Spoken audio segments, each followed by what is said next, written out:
అందరికీ నమస్కారం. అందరూ బాగున్నారా? ఇవాళ ఇంకొక మంచి కథను చెప్పుకుందామా?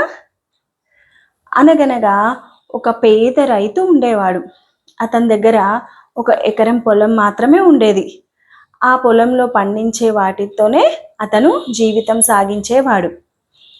అతను ఈసారి తన పొలంలో వేరుశనక్కాయలు పండించాలనుకున్నాడు.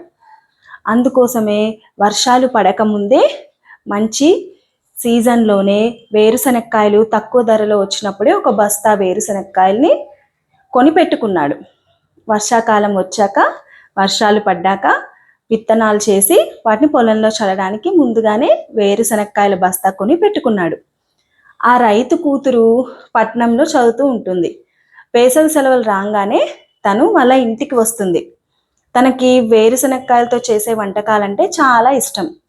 తన కూతురు రాగానే ఎంతో సంతోషంతో ఆ రైతు భార్య తన కూతురికి వేరుశనక్కాయలు అంటే ఇష్టం కాబట్టి రోజు వేరుశనక్కాయల పచ్చడి, వేరుశనక్కాయలతో చెక్కి, పల్లి చెక్కి అంటారు కదా, దాన్ని చేస్తూ తనకి పెడుతూ ఉండేది. అయితే వేసవి సెలవులు అయిపోగానే తన కూతురు వెళ్ళిపోతుంది. అలాగే ఆ వేరుశనక్కాయల బస్తా కూడా ఖాళీ అయిపోతుంది. అయితే బాగా వర్షాలు పడతాయి. అయితే ఇక తన పొలంలో విత్తనాలు వేద్దామని ఆ రైతు వచ్చి తన భార్యతో వేరుశనక్కాయల్ని పగలగొట్టి విత్తనాలు తయారు చేయి, పొలంలో వేయాలి అని చెప్తాడు. అప్పుడు తన భార్యకి గుర్తొస్తుంది, అయ్యో వేరుశనక్కాయల బస్తా మొత్తం ఖాళీ అయిపోయింది, ఈయనతో చెప్పడం మర్చిపోయాను, ఇప్పుడు ఎలా అని బాధపడుతూ ఉంటుంది. కానీ ఎలాగో ధైర్యం చేసి తన భర్తకి నిజమంతా చెప్తుంది. అప్పుడు అతను బాగా కోపడతాడు. కానీ కాసేపటికి కోపం తగ్గించుకొని, ఇప్పుడు బాధపడి ఏం లాభం లేదు, ఇప్పుడు ఏం చేయాలా అని ఆలోచిస్తూ ఉంటాడు. మళ్ళీ విత్తనాలు కొందామంటే తన దగ్గర డబ్బు లేదు. ఎక్కడైనా అప్పు దొరుకుతుందా అని వెతుకుతాడు. కానీ తనకి ఎక్కడా అప్పు దొరకదు. ఎంతో బాధపడుతూ ఉంటాడు. అయ్యో, ఆ వేరుశనక్కాయలు బస్తా ఉండుంటే ఇప్పుడు చక్కగా నా పొలంలో విత్తనాలు వేసే వాడిని. నా భార్య, నా కూతురు తొందరపడ్డారు.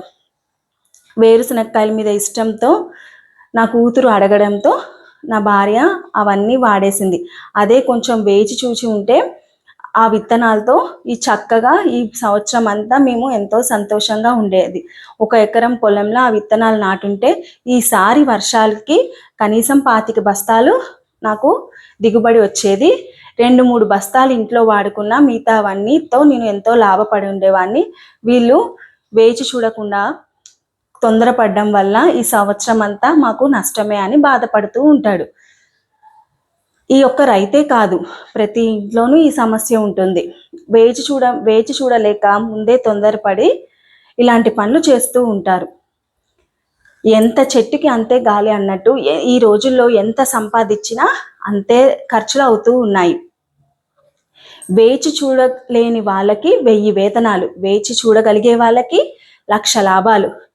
మనం ఏదైనా కోరుకోగానే అది మనకి తొందరగా దొరికితే ఆ నిమిషం ఆనందపడతాం, సంతోషపడతాం.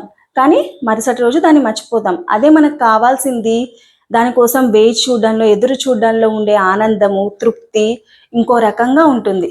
దానివల్ల వచ్చే ఆనందం మనకి వెంటనే దొరకడంలో వచ్చే ఆనందంతో ఒకటిగా ఉండదు.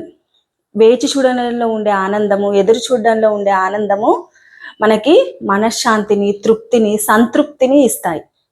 ఈ కథ కనుక మీకు నచ్చినట్టయితే లైక్ చేసి, షేర్ చేసి నా ఛానల్ని సబ్స్క్రైబ్ చేయండి. మరి ఒక మంచి కథతో మీ ముందుకు వస్తాను. అంతవరకు ధన్యవాదాలు.